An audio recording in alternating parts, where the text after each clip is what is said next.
Thank you all for coming out tonight. This is the third installment of the Race Workshop series this quarter, the theme of which is from Combine to Black Lives Matter, exploring a history of Black politics and culture. The focus of that theme, of course, is Black feminist and Black queer histories of politics and culture, as the theme would suggest. And I have the pleasure of coordinating that workshop. My name is Marcus Lee. I am a third-year student, doctoral student in political science here at the university, and I will be introducing our speakers. Both of our speakers asked me to keep the introductions pretty short, so I'll try to do that, as I'm also reading off my phone. Andrea Ritchie is a Black lesbian immigrant and police misconduct attorney and organizer who has engaged in extensive research, writing, and advocacy around criminalization of women and LGBT people of color over the past 2 decades. Ritchie is a nationally recognized expert and sought-after commentator on policing issues. She has testified before the President's Task Force on 21st Century Policing, the White House Council on Women and Girls, the Prison Rape Elimination Commission, and several United Nations treaty bodies. She has appeared regularly in the New York Times, as well as on MSNBC, C-SPAN, NBC Nightly News, NPR, Al Jazeera, and Mother Jones. Her work and opinion pieces have been published in the New York Times, The Root, Color Lines, Rewire, Cassius Life, Portside, Praxis, Bellarico, and Truth Out. Ritchie is currently research in residence on race, gender, sexuality, and criminalization at the Social Justice Institute of the Barnard Center for Research on Women. And in 2004, she was awarded a Senior Soros Justice Fellowship to engage in documentation and advocacy around profiling and policing of women of color, trans and not trans, queer and not queer. And of course, we're here to discuss her recently published book entitled Invisible No More, Police Violence Against Black Women and Women of Color.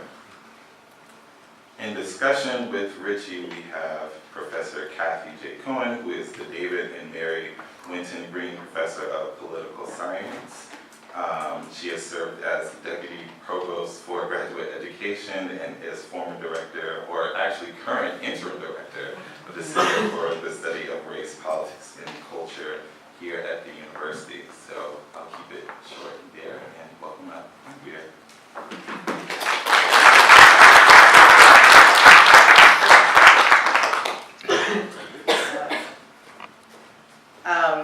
Good evening. I just want to extend my deepest gratitude to Marcus for that introduction, and to Tracy Matthews and Cathy Cohen, and everyone at the Center for Study of Race, Politics, and Culture at the University of Chicago for hosting this event, as well as Beth Ritchie, who hosted a companion event at the University of Illinois, Chicago yesterday afternoon. And it's just been an incredible honor to be in conversation. I also am mindful of the impact of hearing these words coming from someone who looks like me. And just of the kind of, in this moment, constant reproduction of violence against Black bodies in social media and in the public domain. So I really strive in my work to strike a balance between sort of a tradition of radical honesty and rendering visible the violence that has largely remained unseen, and then, but not reproducing the violence that policing entails. So I'm particularly sensitive today to the impacts in our community, as it's the 3-year anniversary of the shooting of LaQuan McDonald tomorrow. So I'm going to do my best to strike a balance, but please let me know if I'm open to feedback on that or anything else tonight or any other time. So, Invisible No More is a book about policing, examined through the lens of the experiences of Black women, Indigenous women, and women of color. And I say that pretty emphatically because much of the invisibility discussed in the book has also manifested in the ways in which it's been received and framed. So it's been received and framed as a book about women, and therefore somehow, by definition, not an intervention in the broader discourses around racial profiling or police violence or mass incarceration. Or if it is seen in that part of that conversation, it's at best like sort of an interesting take on the issue, and then we go back to the main conversation with the usual players. So one of the main themes of the book is that It's a book about policing, and that we have much to learn from expanding the lens through which we see, analyze, and understand policing and punishment, and by examining it from different angles and through the eyes of different subjects and actors.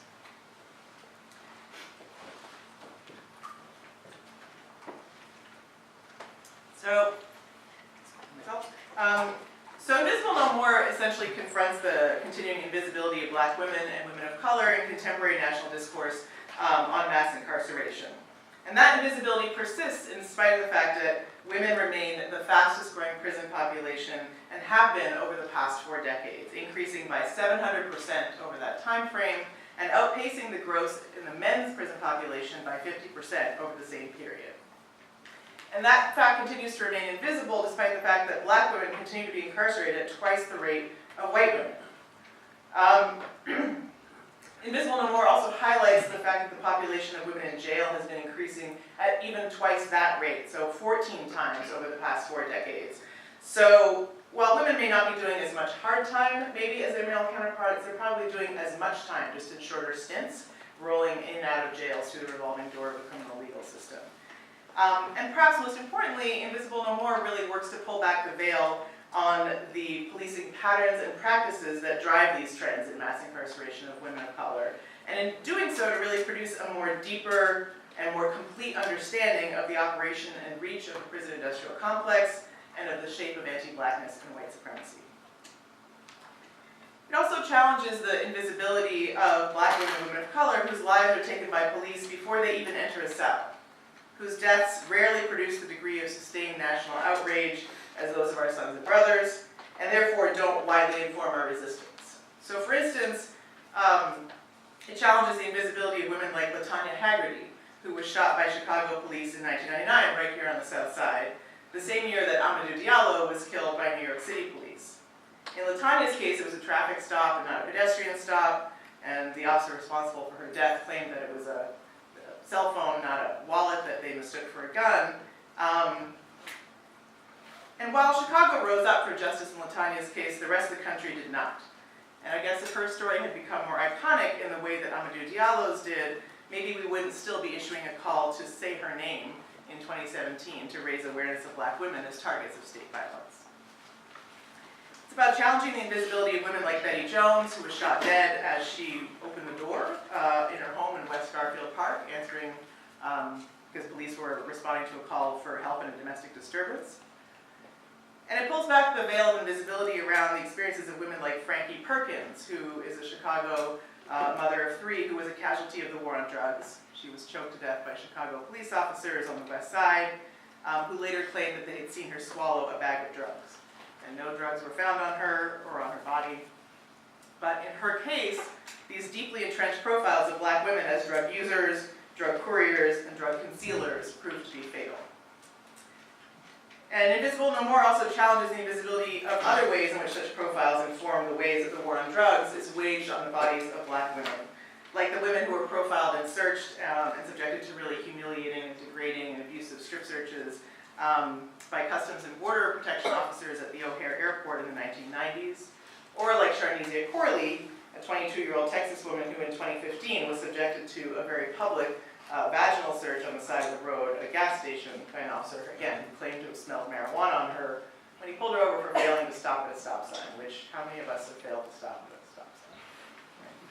But in her case, the officer insisted that he had smelled marijuana and held her there for an hour until a female officer could come, and then who subjected her to an 11-minute public search that she later described as a sexual assault, and which of course had no constitutional or other legal justification, and certainly, therefore, legally was also a sexual assault. It's also about pulling back the invisibility of Black mothers who are arrested in delivery rooms and charged with endangering the welfare of their child if the blood found in their umbilical cord, which is usually tested without their consent, registers any amount of a criminalized substance. So while we're all too familiar with maybe driving while Black or walking while Black, we're much less familiar and we more rarely give thought to the phenomenon of giving birth while Black. Yet one Florida study found that Black women were 10 times more likely to be arrested for drug use during pregnancy than white women, despite equal rates of drug use across race among pregnant women. And Invisible No More also challenges the invisibility of Black pregnant people as direct targets of police violence. So of women like Nicola Robinson, who's a Black woman living here on the south side of Chicago, who was standing on her stoop one day when she was 8 months pregnant, and she was watching a police officer chase a suspect, or someone through the neighborhood, who knows what they called the suspect. And when the officer was unable to catch the person, she laughed, as any of us might do. And the officer responded by coming over to her and punching her directly in her visibly pregnant 8-month belly hard, leaving a bruise, sending her into premature labor. And the words as he did so, "You black bitch, you're lucky I don't kill your fucking baby," left no doubt as to his intentions and as to how his perceptions of Black motherhood informed his actions. And sadly, he's far from alone. Another Chicago police officer was documented to have said point blank, "We don't like Black pregnant women," after his partner had hit one. Another group of officers repeatedly used a taser on Tiffany Rent when she was 8 months pregnant after giving her a parking ticket for parking in a spot for people with disabilities. You know, there's spots for people who were pregnant, spots for people with disabilities. It wasn't one for people who were pregnant, she picked one for people with disabilities, got a ticket, was hot about it, and the response was to tase her. And when she and her family protested, the officer said, "Go complain to Jesse Jackson." And the former police superintendent, Jerry McCarthy, who oversaw the cover-up of LaQuan McDonald's murder 3 years ago, dismissively responded to this incident of excessive force by saying, "It's hard to tell if someone's pregnant." So, as you probably gathered by now, there's a great deal of Chicago in this book, both in terms of the theory and in the reality. In large part because there's unfortunately an abundance of material for a book like this in a city with one of the most deadly and most abusive police departments in the nation. But also because I've had the privilege of being in community with so many brilliant thinkers and lawyers and community organizers in Chicago over the past decade who have long centered documenting and organizing around police violence against Black women and women of color, and who really made it a practice to apply a rigorous Black queer feminist lens to policing issues. So, for instance, from a historical standpoint, the book benefits from the intellectual labor of Chicago scholars like Cynthia Blair, who documents the origins and the operation of racially gendered narratives, framing Black women squarely in the category of quote-unquote prostitutes in the Levy district on the south side, and her scholarship that documents the reality that in 1922, Black women made up 5% of the population of Chicago, but a third of the women arrested for prostitution. And that just a decade later, they made up half of the women arrested for prostitution. And by the 1940s, 3/4 of all prostitution-related arrests. So she documents those facts, but she also documents the controlling narratives of monstrous and deviant and animalistic Black women, or the ways that Black women were portrayed in those ways that were used to justify really brutal police beating and violation of Black women in ways which really continue to plague police interactions with Black women who are or are perceived to be involved in sex trades to this day. Invisible No More also draws on Beth Ritchie's meticulous documentation of Diane Bond's experiences of being racially, sexually, physically, and verbally terrorized by Chicago police as part of this larger plan of gentrification and displacement of people who were living in Stateway Gardens housing complex here on the south side. And also documents her ultimate victory in a case brought by University of Chicago law professor Craig Futterman on her behalf. And also Beth Ritchie's analysis of the rise and the consequences of the mainstream anti-violence movement's reliance on law enforcement to respond to violence is foundational in the book, and particularly in the chapter outlining kind of the alarming frequency with which when police officers respond to domestic violence or sexual assault or homophobic or transphobic violence, they also perpetrate or facilitate further violence. Invisible No More also cites to former University of Chicago professor Barnard Harcourt's critique of broken windows policing as a wholly baseless and unproven policing paradigm, which is, you know, in the author's own admissions, kind of rooted in folk wisdom, the notion that if there's a broken window somewhere and you don't punish the person who broke it immediately, swiftly, and harshly, it's just a matter of time before the entire neighborhood kind of descends into chaos and mayhem. So you have to aggressively enforce minor offenses to the fullest extent of the law and saturate low-income communities of color with police officers. And then it sort of evolved into this notion that if you catch someone when they commit a minor offense, like not paying a fare on the subway, then somehow you're preventing them from becoming a mass murderer. And as Harcourt has completely debunked both these theories on all angles from research done here at the University of Chicago. But I've also then simultaneously applied Professor Cathy Cohen's analysis of the operation of heteronormativity within larger structures of race and class to illuminate how the kinds of vague offenses and the specific offenses that fall under broken windows policing, whether it's disorderly conduct or urinating in public, are used to reinforce gender binaries and heteronormativity within larger systems of policing race and poverty. And so that was the case for one of the women's stories who's documented in the book, Bianca Feliciano, who's a Latina trans woman whose lawyer, Joey Mogul, is here in the audience, who was walking down the street in Cicero, so south of here again, with a girlfriend who was also a trans woman, a black trans woman, when the two women were both stopped for loitering with the intention of engaging in prostitution, based solely on the fact that they were walking down the street in a neighborhood that the officers described as known for prostitution. And so, you know, that interaction then was in some ways representative of what happens, right? First, you see someone who's gender nonconforming, the officer reads them as somehow evidence of disorder or evidence of sexual deviance just by their racialized gendered embodiment in public space. And then they walk up to them and start interrogating them. So in this case, they asked Bianca for her ID, she turned it over, it said that she was a woman, as she is. The officer decided that that was not accurate somehow and threatened her with a physical violence and then also with a fraud arrest. But then, you know, neither of those really would have stuck, so he then started going in her bag, and she was under 18 and had cigarettes in her bag. So then he decided he was going to charge her with possession of tobacco as a minor, and then also found in her bag a sock that had a rock in it. And just to be clear, it wasn't like a rock of drugs or crack, it was a rock like a rock, because trans women of color face endemic violence and in many ways kind of risk their lives every time they step outside because of the just deep entrenched transphobia and violence in our community. So she had that to defend herself if needed. And so the officer kind of made up a weapons charge to go with the sock. And what that case illustrates is that, you know, under broken windows policing, it doesn't really kind of matter if you get rid of one law or another, because they're just going to pick whatever they can to basically punish your racially gendered and presence in public space. In her case, Bianca fought back and won. She beat the charges. She sued the Cicero Police Department. And then, as part of a historic settlement, the department agreed to adopt a policy governing interactions with trans people. But again, you know, striking down laws doesn't necessarily change police behavior. Adopting policy doesn't necessarily change police behavior. But it was a step towards, hopefully, harm reduction in that kind of thing. And the book's discussion of policing of young women on both the streets and inside schools also benefits from the research and work of scholar and beloved Chicago activist Mariam Kaba, whose birthday happens to be today. And Mariam would like you to send a book to incarcerated children in honor of the occasion. You just go to Prison Culture on the web, on Twitter, on Facebook. She'll tell you exactly how to do that. But her research reveals that Chicago public schools spend upwards of $50 million on school-based security guards, which is about 15 times more than the approximately $3.5 million that it spends on college and career coaches in those same public schools. So 50 million, 3.5 million.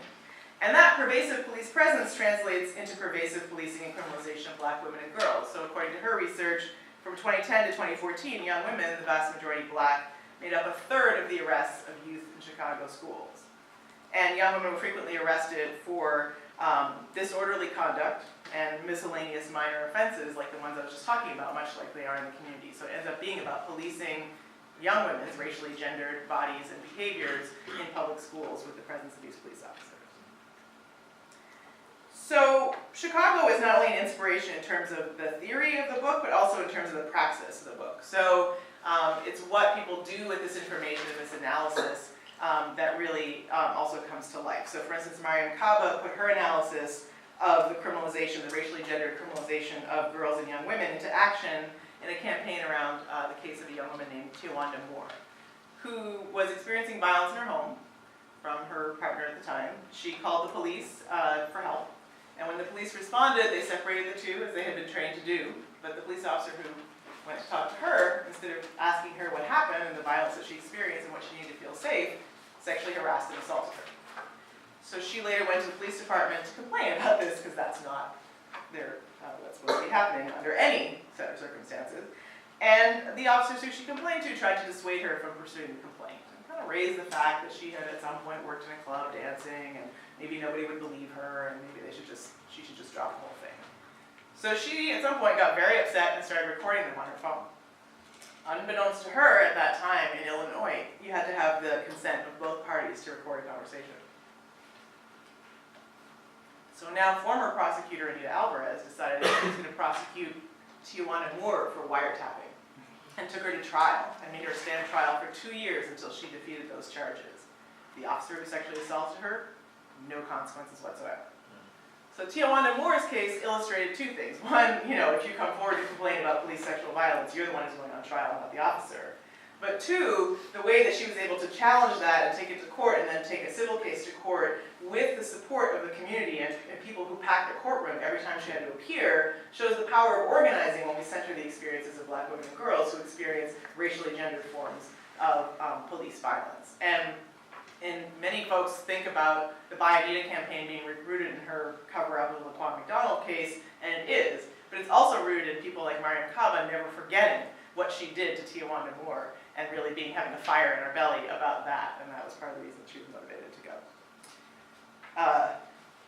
So again, there's organizing in Chicago around by CARE, around the case of Inmid al-Matar, which really illustrates that the war on terror is waged not just on the borders and overseas, but right here in Chicago and on CTA trains, targeting Muslim women and how, so Inmid al-Matar was during Ramadan riding a CTA train. She had to change trains at a station. She was rushing to get home in time to break the fast with her family. She ran up the stairs. The officers decided that a Muslim woman in niqab and hijab running up the stairs must be about to engage in an act of terror, tackled her to the ground, ripped off her religious headgear, and then took her to the police station and strip searched her, of course, finding nothing. So again, that is an evidence of the war on terror being waged on the streets of Chicago, and then there's been vigorous organizing around her case by Arab and Muslim communities here in Chicago in response. So again, it's an example of how we can look at sort of the patterns of policing that are happening now, center women's experiences within them, and organize our resistance around them. I also want to lift up the work of Black on Both Sides, which is our organization here in the South Side of Chicago that's fighting criminalization of mothers and the child welfare system, as an example of how shining a light on all of the institutions in which policing and criminalization take place, and particularly the policing and criminalization of Blackness and Black motherhood take place, really create further opportunities for a broader and deeper resistance that really leaves no one behind. And lastly, the book really celebrates the brilliant and the fierce and the visionary and extremely successful campaign led by BYP 100, Asada's Daughters, and Fearless Leading by the Youth to secure justice for Rekia Boyd, who was a young Black woman who was hanging out with her friends on the corner, laughing, being loud, as we all should be able to be freely in our communities, and was confronted by an officer who lived in the neighborhood. So for this story, for me, always feels relevant around this notion that community policing, having officers live in the communities where they police is a good idea, because it was because he was annoyed by the noise that he came out and then shot into the crowd of young people and killed her. And these organizations and these fierce young leaders just refused to let that go. And they organized day after day after day, month after month after month, to go to Chicago Police Board hearings, to do train actions, to do action. White Sox games, is that the team? The White Sox, yeah, not from Chicago. Two actions. There's two teams. Okay, but the White Sox, anyway. It's one of the baseball teams during their proceedings with the sign that said Justice for Rekia. And so really just, it's a beautiful, relentless, and powerful campaign. If you want to learn more about it, just Google Rekia's Haven, Haven, on YouTube, and you'll see an incredible video made by Mariam Kaba about the campaign, which ultimately led to the resignation of the officer who killed Rekia. And now the campaign then pivoted and said, not only do we want his resignation, but we want his pension. And we want to use his pension and the pensions of all other officers who engage in this kind of violence to keep Chicago State University open and to fund our public education. And so that's the kind of visionary organizing that's happening here in Chicago. These same groups are now leading similar campaigns to meet the challenges of the current moment. So for instance, BYP 100 has partnered with an organization called Mi Gente and OCAD, Coalition Against Deportations here in Chicago, to create a campaign for expanded sanctuary, or sanctuary for all. So in other words, when the state starts coming for immigrants in our communities, we're going to protect immigrant communities and create sanctuary and protection from immigration enforcement, but then also we think everyone deserves sanctuary, and we think everyone deserves protection from policing, criminalization, and enforcement, and so we're actually going to work to create a city that offers sanctuary for everyone and for all.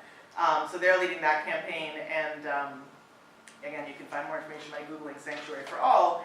And Assata's Daughters is leading a campaign to challenge the fact that the city of Chicago decided it was going to close 50 schools, public schools on the west side, because supposedly there was no money. But suddenly they found $95 million to open a training academy for police officers. And so young people are hot, rightfully so, about this. Again, riding the trains, letting people know about it, doing actions around and across the city. Find out more and support it by Googling No Cop Academy. And while you're at it, please go to bravespacealliance.org and make a contribution to the first Black LGBTQ center here on the south side of Chicago, where Black trans women are building community, safety, and resilience for and with each other in the face of the fact that police offer no protection from the epidemic of violence that has taken so many Black trans women's lives, and in fact are, in the words of Raina Gossett, the primary perpetrators of violence against Black trans women. So I guess the kind of one of the conclusions of the book is that if police violence against Black women and women of color and our resistance to it is to truly be invisible no more, there's really no question that Chicago will be one of the places that leads the way. And each of these campaigns has really demonstrated how approaching the issue of policing through the lens of the experiences of Black women and women of color really shifts and expands and deepens our analysis and understanding of the problem, and also allows us to elaborate more complete solutions. And each has also made pretty clear the absolute necessity of reevaluating our approaches to safety. Because if a woman can be shot when she's answering the door after calling the police for help, or a woman can be sexually assaulted during a domestic violence call and then prosecuted for documenting officers dissuading her from complaining about it, or if a young woman can't hang out with friends in her own neighborhood without being felled by an officer's bullet, or if a woman can't rush home to eat a meal with her family without being taken down and violated and humiliated, and if an elder like Diane Bond can't be safe from sexual, physical, and verbal abuse by officers in her own home, then it's really time to radically re-envision what we're doing here. And so it's time to ask ourselves, as Cathy Cohen has taught me, what perceptions of Black women and women of color and queer women and working class women and what structures and relations of power are driving what could be seen as isolated incidents but really are a systemic problem? And how do they police Black women historically queered outside of the category of womanhood as part of a broader project of policing and punishing racially gendered non-normativity? And in light of this, in Professor Cohen's words, how are we to instead transform the basic fabric and hierarchies that allow systems of oppression to exist and operate effectively? How do we queer our understandings of policing and safety, as well as our responses and our resistance to police violence? And how do we ensure, as both Professor Cohen and scholar activist Barbara Ransby urge us, that our resistance illuminates and tackles the interdependency among multiple systems of domination? And while we're doing that, we also have to ask ourselves, as Beth Ritchie and Insight taught me, what will actually help keep Black women and women of color safe, and how do we go about achieving that? So those are the questions that Invisible No More leaves us with, and the ones we're charged with taking up if we really are truly to render police violence against Black women and women of color truly invisible no more. Thank you.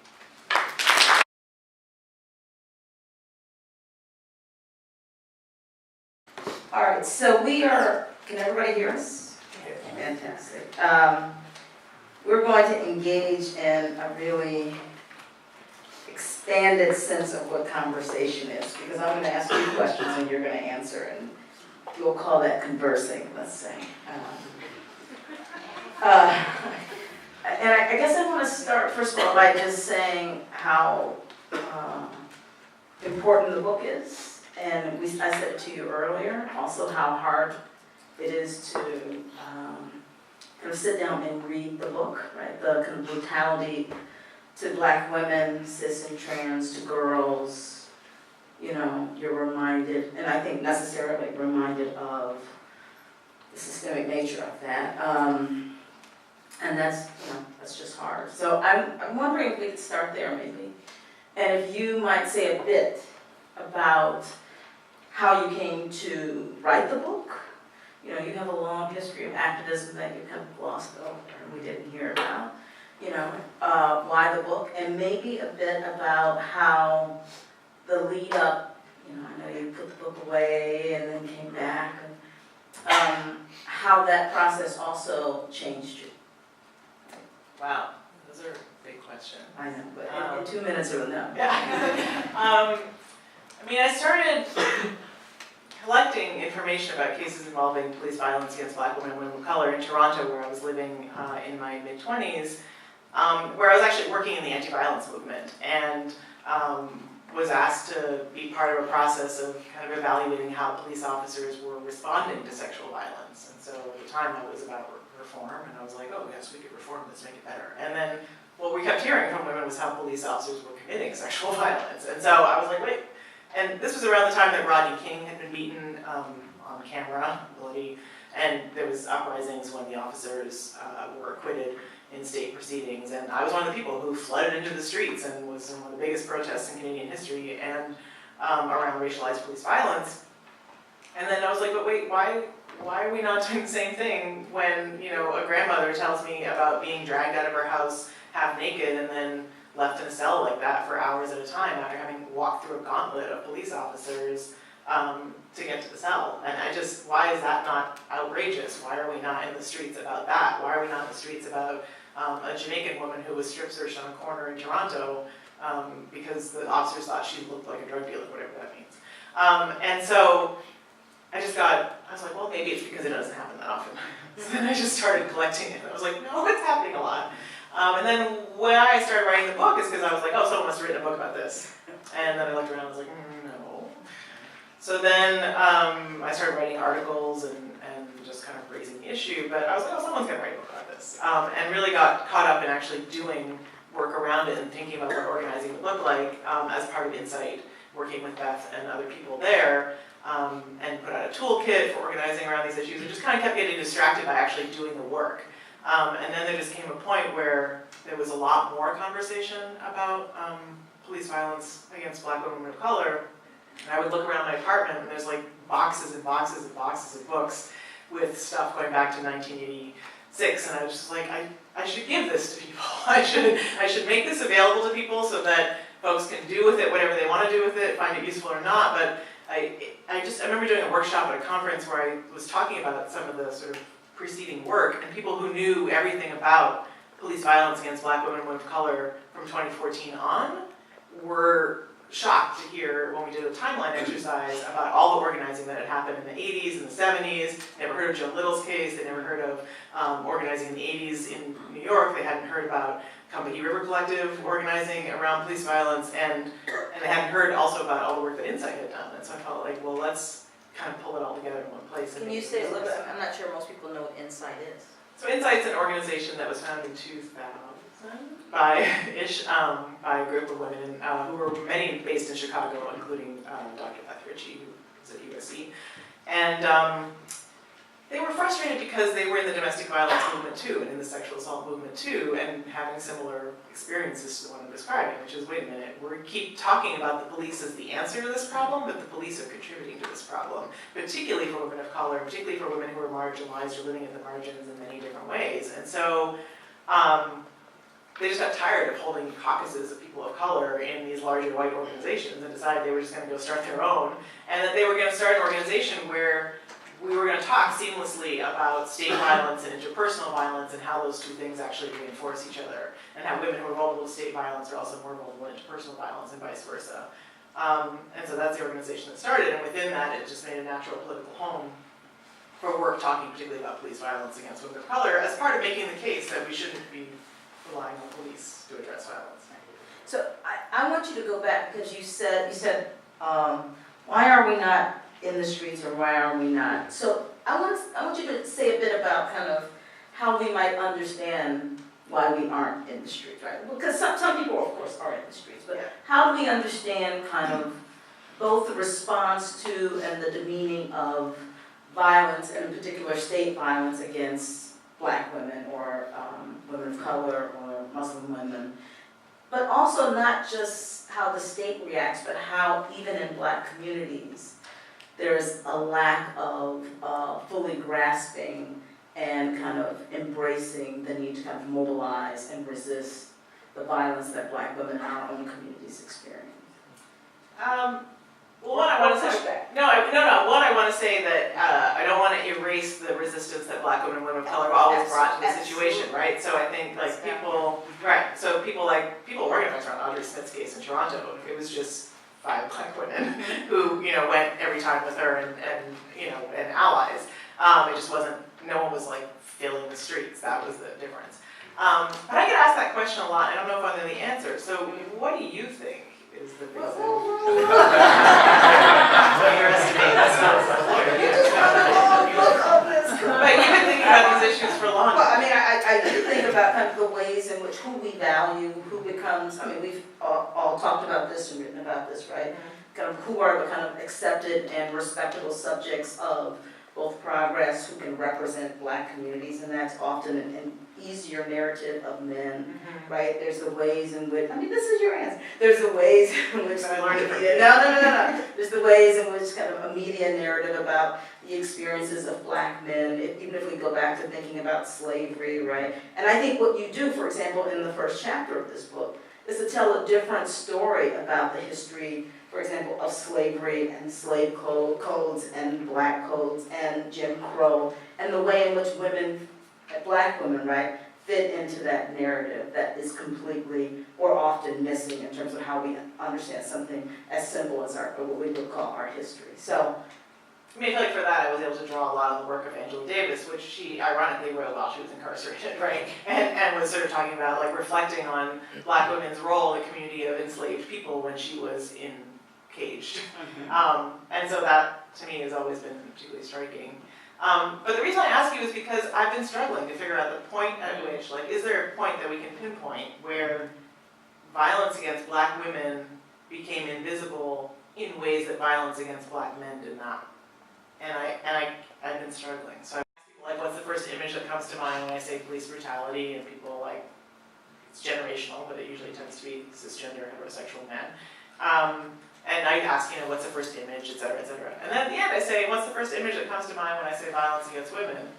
And people are like, oh, domestic violence, sexual assault. I'm like, well, how come it's not what I've just been talking about for 45 minutes? Because that was a lot of violence against women I was just talking about, right? So I feel like, of course it has to be at the center because it's violence. right. Just as an aside, the Supreme Court just held this week that you can't handcuff kids on their upper arms, like they did in the case that you're talking about, because the handcuffs are too small to fit on their wrists. So 12 years after that case, they just said, you can't, if the handcuffs don't fit on the child's wrists, you can't handcuff them up here, which is what happened. Exactly. So how do we keep that at the center? I think that's exactly what I'm saying, which is that we need to keep an eye on all sides. Is it that we keep telling these stories? Is it that, we keep reminding folks every time?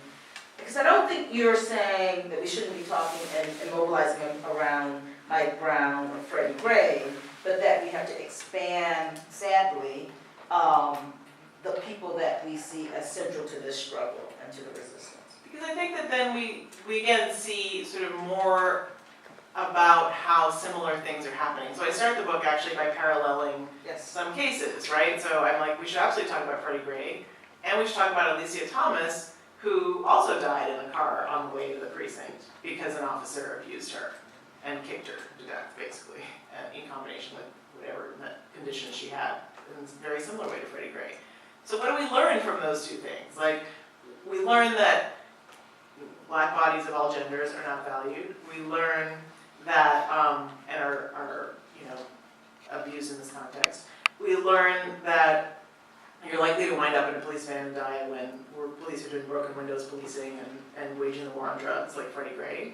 But then we learn that Alicia Thomas might die because she dropped her kids off at the precinct because she couldn't care for them. And because they were too old for her to do that, the cops went back to her house to arrest her for having abandoned her children. And she died on the way to the precinct in the same way.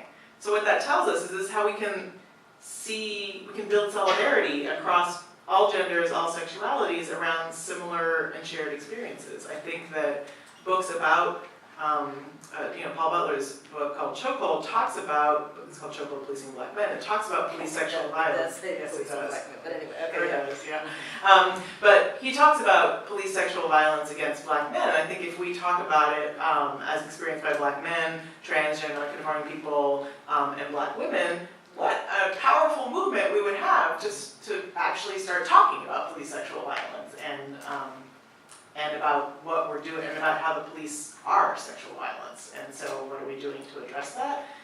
If we stopped having these siloed conversations, or if we stopped having the conversation through only one lens. So I think that's where I want to talk about comrades and colleagues who are male identified or masculine center, who police officers have told to drop their pants in the middle of the street and how that's affected them. And I want to talk about how that's similar to and different from black women having the same experience. I think the ways in which they're different is like what the vulnerability is after the cop leaves, right? Who's more vulnerable after the cop leaves when the cop has forced them to disrobe publicly like that? And I don't want to do more or less like Oppression Olympics. I just want to be like, how is it similar, how is it different, and how can that inform our shared and collective struggle? I'm Quincy Reinhardt. Thank you for your talk. As a religious historian, what role would you say religion played in response to mass criminalization and incarceration? Well, prisons were started by Quakers, so I guess foundational is a role I would say. I would also say that one of the things we didn't talk about, I wrote the book, it's called Police Violence Against Black Women and Women of Color, and a lot of people were like, but aren't black women women of color? And then, why did you write it that way? And it's because I kept fighting with myself the whole time I was writing the book. I was like, I'm writing a book about black women because that's the community I'm from, that's what I know best, that's what, where the conversation, I want to make a contribution to the conversation about Black Lives Matter. And it felt really important that I was like, but there are parallels in a similar way to what I was just talking about. There are shared and different experiences with other people of color. So the reason I raised that in answer to your question is that not only did religious orders found prisons, but religious orders also ran Indian residential schools, which were a different kind of confinement that was used for a different group of people that were experienced in many similar ways and that have produced similar results in the present. And then would also point us to the role of religious orders in manufacturing mass incarceration of different forms for different people. I think also, I would say religion and kind of morality generally inform how we respond to police violence, and I'm particularly thinking about what we were talking about earlier in terms of like politics of respectability and who's targeted, and that particularly women who are targeted for police violence are at the margins and often framed or perceived to be involved in the drug trade or the sex trade. And so I'm thinking particularly, most people know about Daniel Holzclaw's targets. And I think that there's the role of the church and faith and in reinforcing respectability politics in some of our communities. And I say this like very carefully because I don't want to grossly generalize, and I also know that there are communities of faith that are about busting all those things down, so I don't want to, including the Quakers now. But I think that contributes to the invisibility. So in the Holzclaw case, until a church-going grandmother was sexually assaulted by Holzclaw, nobody was talking about it, right? Or I think one of the first things people say about survivors of police violence is like whether they were religious or whether they went to church or whether, like Sharice Francis was killed in New York and people were like, oh, she sang in a church choir. Like that's one way that they're talking about their loved one because that was what she was and did, and they want to give life to that truth. And also it colors perceptions of whether people's lives and bodies are valuable. So I would urge faith communities to really break that down. I know people who are doing that and really appreciating them. And sort of being like, we're not going to allow membership in a faith community to be the thing that determines whose life is valuable or not, and we're going to stand for everyone. We wrote about this in Queer Injustice, a book that I co-authored with Joey and Kay Whitlock. But the case of Dwana Johnson was a Black trans woman who experienced profiling and policing and police violence and ultimately was killed in Memphis, Tennessee. And when she experienced police violence in the police precinct, it was videotaped. So like Rodney King, here was a video of 2 officers just wailing on a person for a really long time and doing really bad things to her. And it's on the internet, you can find it now. But it didn't produce national outrage. This was 2005, right? So we could have, done some things then. And the response of the local church folk were, we don't condone what happened to Duana, but we don't condone her lifestyle either. And so the people who normally would have organized the press conferences and done the things and made the protests happen, and the preachers who would have been going through the streets and reliving their Martin Luther King things, or whatever, right? Just weren't doing it for her. And so the trans community organized around her case, but they couldn't generate the same kind of volume and outrage as a civil rights community that's rooted in the faith in the community could have done. And so I think that's an example of how people need to step up and do better. Other questions? Yeah, this is fantastic. I look forward to reading the book. I was wondering what you thought about the relationship to Black sexuality, notions of innocence, and invisibility. Because it seems to me that there's a kind of sexuality that revolves around the figure of the policeman. Like he's a great father or something like that. Some virile, innocent dude who's doing his, white maleness or something. Versus this figure of a Black trans woman who seems to be always already guilty of something. And so anyway, I'm just wondering if there's any relationship between these two ideas, and maybe, and does that in any way contribute to why we're not paying attention when the Black trans woman, for example, is gunned down? As opposed to, like a Blue Lives Matter kind of. Yeah. The police officer is a more valuable member of the community. So the question kind of answers itself, right? Is that the police officers are constructed and framed through these lenses of warriors, guardians, protecting our communities, risking their lives every day. Sometimes they're framed as kindly pseudo-social workers who are just out there to make a difference and help people and family people and.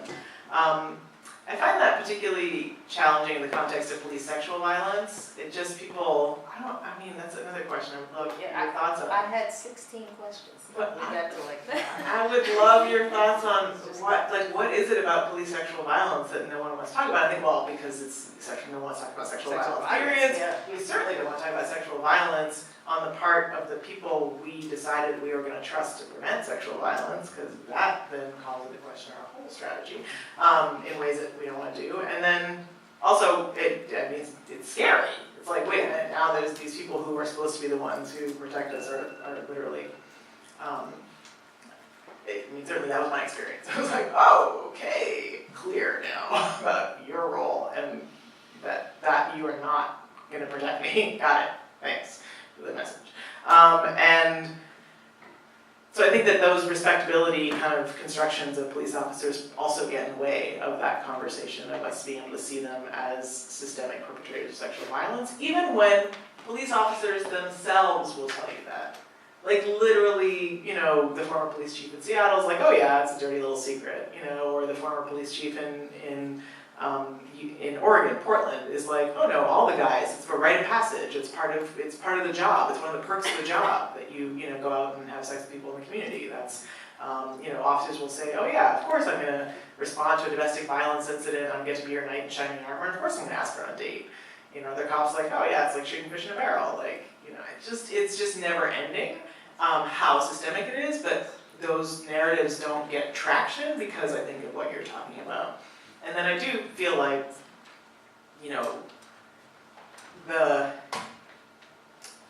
general anti-blackness of, presumed criminality of, or defraud, being fraudulent or being untruthful or being just inviolable of Black bodies generally, then is the counterpart to that, such that literally there's no way of seeing anything different in that dynamic.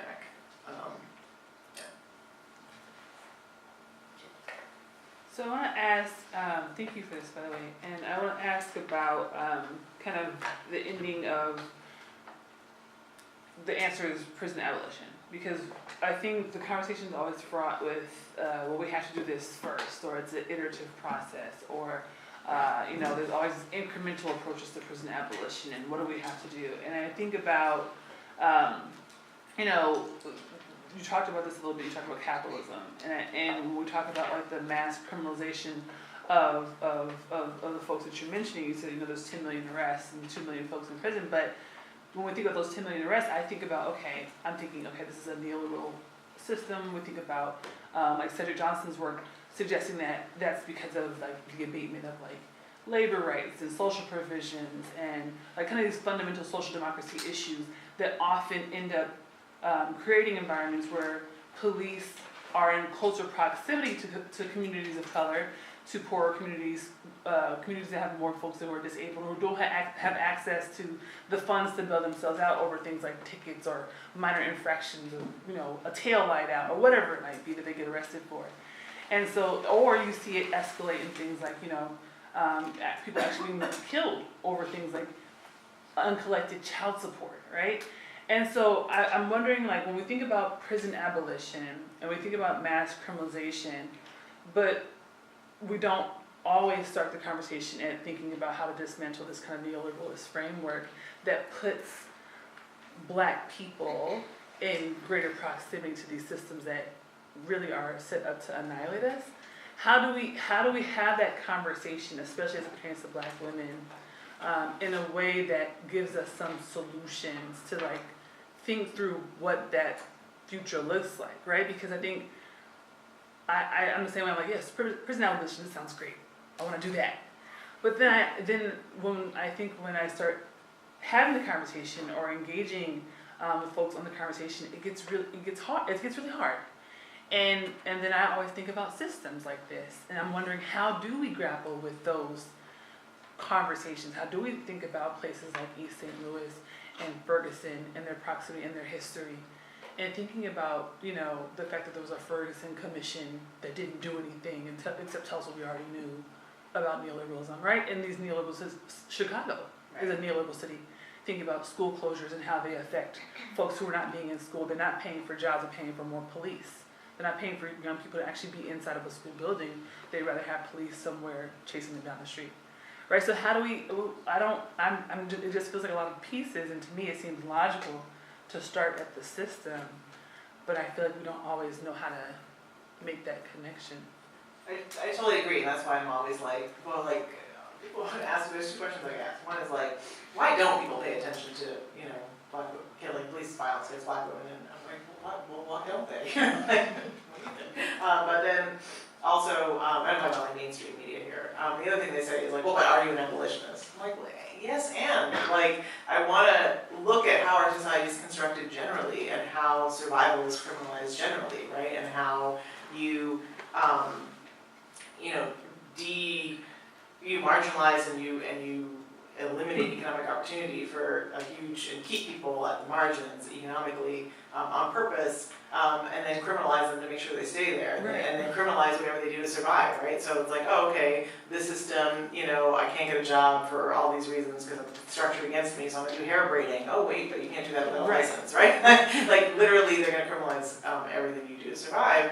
What I found hopeful in this moment is the invest-divest framework, because I feel like that really gets at the intersections between those things. So it's not just tear down these things or stop putting money in these bad things, but what are we going to invest in? What kinds of communities do we want to build? That's also why I love the Sanctuary for All campaign in Chicago, because it's not just keep ICE out of here, but also what do we want here, right? So it's not just a fight against the state or tearing things down, it's what we want to build. And that's like you say, it's a much harder conversation, and all of us are much better at critiquing and tearing things down than we are about building, and then dealing with the messiness of building, right? It's like, oh, that didn't work, okay, let's try this. Like, and I think that's where I really find my inspiration, is in the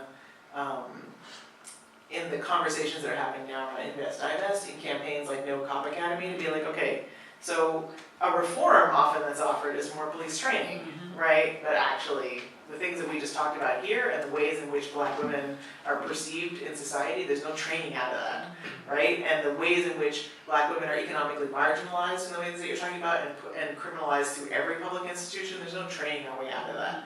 So, and then meanwhile, it would be really, good to have all the other things that $95 million could buy that would then take people out of the proximity of criminalization of survival. I'm also encouraged by the conversation similarly in the Movement for Black Lives policy platform around reparations. And what does reparations look like not just for slavery, but for the war on drugs and the ways in which that's contributed to structural marginalization of our communities on an ongoing basis? Or what does reparations look like for the war on prostitution, right? Which Black women have had, few choices but to engage in that in prostitution or the sex trades, given being blocked out of every other economy for a long time. So and then meanwhile they're being criminalized for that, and it's a particular kind of offense that once you've got that crime, or a crime like prostitution in its name, well now you can't get public housing, now you've lost your kids, now you can't be a nursing aide, now you can't be any of the limited number of jobs that were available to you before, and the limited sort of family autonomy you had before. It's gone. So what's the reparations for that, and how does that get us back to thinking structurally about those systems? But again, those are huge conversations, but they're ones I want us to have every day, rather than which implicit bias training is better for police officers, or how are we going to get at intersectionality and implicit bias training, which is a conversation I'm sometimes invited into that makes me want to die. Or also what does a body camera policy look like that is going to protect the rights of survivors of domestic violence? I got sucked into that conversation for a long time. I was like, wait, what? No! Back away! This is and I think that's the challenge, right? Is to have each sort of moment of intervention kind of evaluated through a series of questions that make you think about, is this about invest, divest? Is this about breaking down a building? Or is this about just helping the system trade? Yeah, so I'm sorry, just profile the agenda. The person in the gray jacket. Thank you. Hi, so I'm an undergrad here, I'm only a second year. And the more that I've been learning about abolition and just in general community organizing, the more that I interact with incarcerated and formerly incarcerated individuals, the more conflicted I feel with being a part of this university, understanding its history, with policing and honestly decimating the culture here. And I'm wondering, and this is a very general question, but how do we reconcile this? Because I pay for this tuition, I'm living in the dorms, I'm contributing in some way to that, even though I understand the impact, and I'm also trying to resist that myself. Well, those are good questions, and I think that, it's about inside-outside strategies, it's about, what am I doing in the short term to achieve in the long term. So, I asked myself those questions too. I went to law school, right? So there's a participation in a system that's messed up. And I went to law school at Howard that has done similar. We didn't have a police force that got, but we did similar things to the Shaw neighborhood in DC, and also kind of perpetrated some, politics of respectability, to say the least, right? And so I think and there was a moment where I was engaging in a lot of activism within Howard to try and challenge all that. And I remember my partner, and we both came from organizing in community. My partner at the time was like, what are you doing? Why are you spending so much time trying to engage that institution? Get the skills and get out to bust our people out of jail, right? And you could start doing that now instead of wasting your time in those meetings. And I think it's just an evaluation. I think my response to that was, but this is the environment I'm in. This is the one I'm contributing to with my funding. This is the one that I am spending the most time in every day. And so I want to challenge Howard to be better. I think those are just kind of day-to-day questions that you have to have for yourself. But I think holding the truth of what the institution is doing and continues to do in every interaction that you have, whether it's I'm strategically going to meet with the chancellor today about this thing, or I'm done with student activism and I'm going to go, organize the community center right outside the gates about what messed up stuff is happening here, and I will use my existence here to gather literally intelligence to then give to the community organizers to do stuff with. Like, I mean, you just make those decisions based on where it feels most aligned with your values and where you want to go. And also remember that you're here temporarily, right? Like, you're not here forever. I'm just, Kai, can you just wave your hand there? Because he's doing work, there's a group of graduate students who are doing work around kind of the case for reparations dealing with the University of Chicago. And I think part of what you would also want to be thinking about is utilizing the skills to hold the institution accountable, right? And so those who are interested might want to go and talk with Kai. Definitely. I want to talk. They're doing great work. So you had a question there, yes, sorry. Okay, I'm gonna try to articulate this as best as I can. So, one, what do you think generally about the expansion in surveillance? Because, like, I know at the end of 13, the question of what comes after incarceration. Now that everybody knows that incarceration is not a solution to crime, but there's also this overreach of surveillance and how people who may not be in prison, but they're being surveilled by the state. And how that reaches way more people than people who are actually locked up. And then tied to this question is something I think is interesting is that even though the rate of women who've been going to prison has been rising faster than for men since like the 80s, and I don't know what the most updated statistics are, but last time I looked at this, the rates for white women were getting higher. And I'm wondering if you have any thoughts on what I'm wondering might be, hopefully this comes out right,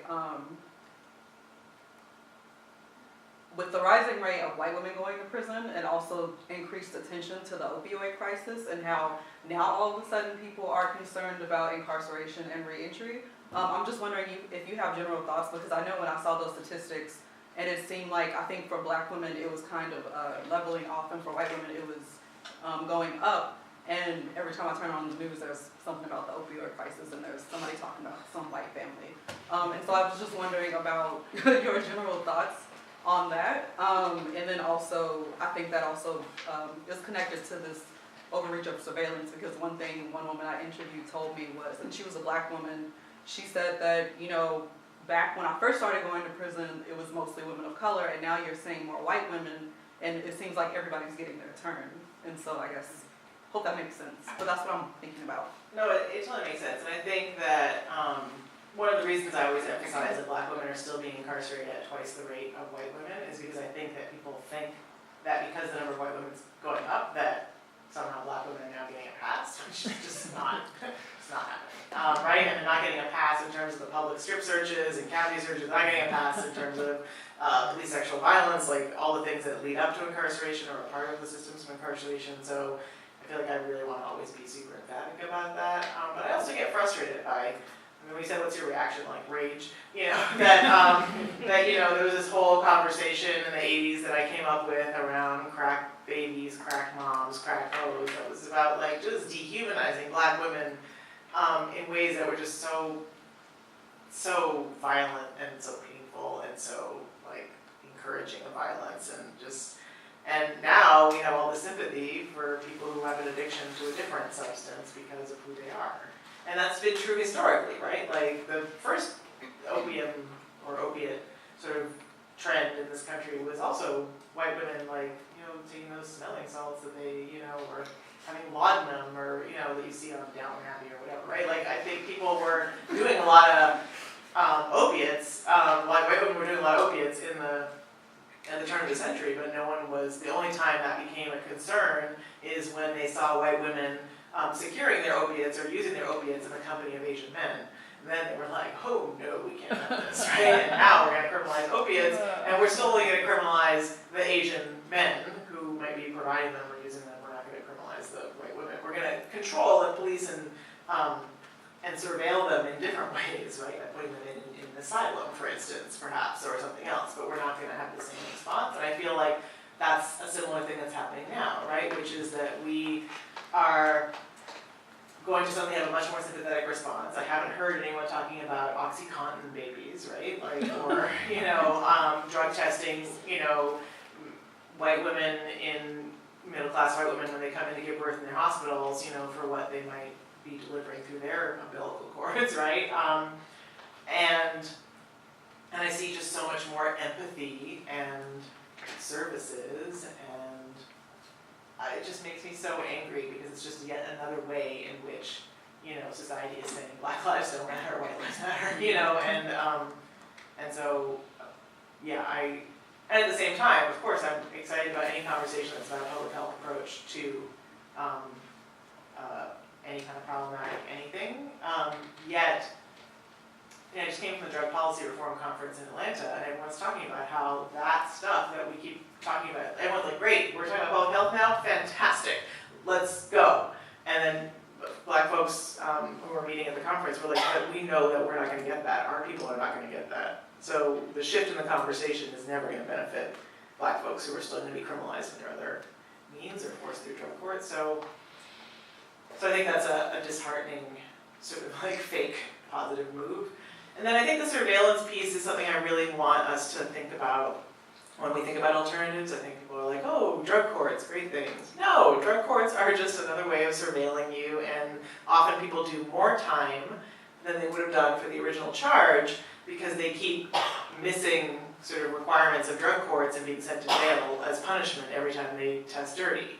So then they end up doing like 3 months in jail behind that through a drug court, then they're like 10 days they might have done for the original possession charge, right? And so it just ends up being more punitive, and then it's also an opportunity for the neoliberal state to then like suck more money out of you, because then you have to pay for your drug testing, and you have to pay for your supposed treatment, and then you have to pay, which is nowhere near the quality of the other treatments, and you have to pay sometimes for the time that you do in prison as a result, right? So it's just a cautionary tale, and that's again why Beth and I wrote this article around mass criminalization and mass surveillance, to be like, we need to stop just looking at prison walls. And we need to look at everything that's about controlling folks through all kinds of technology. And also it makes you look at things like body cameras and be like, maybe not such a great idea. Like, we can document what the police are doing.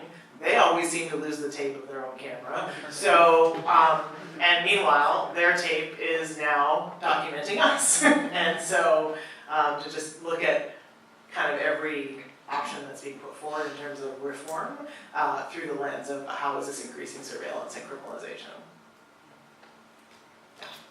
I think this is related to the last question, but both of you referenced statistics to talk about these narratives. And we know that statistics get used a lot in policy to erase the same kinds of issues we're talking about. So I'm wondering, in writing the book, in discussing the book more broadly, how do you navigate numbers and statistics?